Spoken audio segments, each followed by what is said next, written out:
अक्सर होता है जब सिद्धि किसी को प्राप्त होती है या कुछ भी प्राप्त होता है तो वह उसके मद में फिर कुछ नहीं देखता, किसी को नहीं समझता।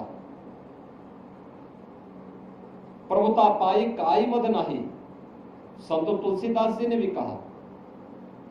लेकिन बाबा ने अपनी साधना का उपयोग, इस सिद्धि का उपयोग राष्ट्र के कल्याण के लिए किया, लोक कल्याण के लिए किया।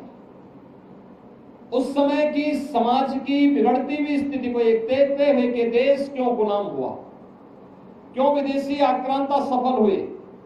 एक तरफ उन्होंने समाज को जोड़ने का काम किया, दलितों को, आदिवासियों को, वनवासियों को, गिरवासियों को बिना भेदभाव से मुक्त एक ऐसे समाज की स्थापना का अलग जगाया था जो एक अघोराचार्य को ही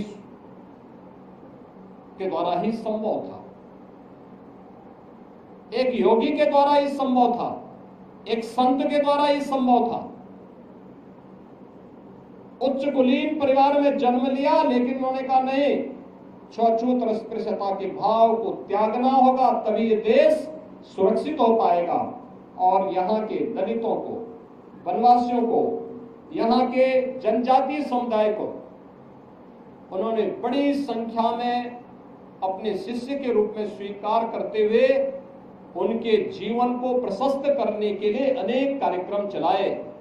तो दूसरी तरफ मुगल आक्रांताओं को भी उन्होंने उस समय सबक सिखाने के लिए सांझा को भी डपट करके भगाने का काम किया था, जो उनके चमत्कार को देखने की प्रतीक्षा कर रहा था।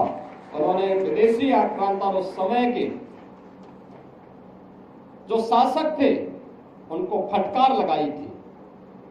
यानी ये चीजें दिखाती हैं एक संत और एक योगी सत्ता का गुलाम नहीं होता है, बल्कि वह अपने कदमों पर उन्हें चलने के लिए मजबूर करता है।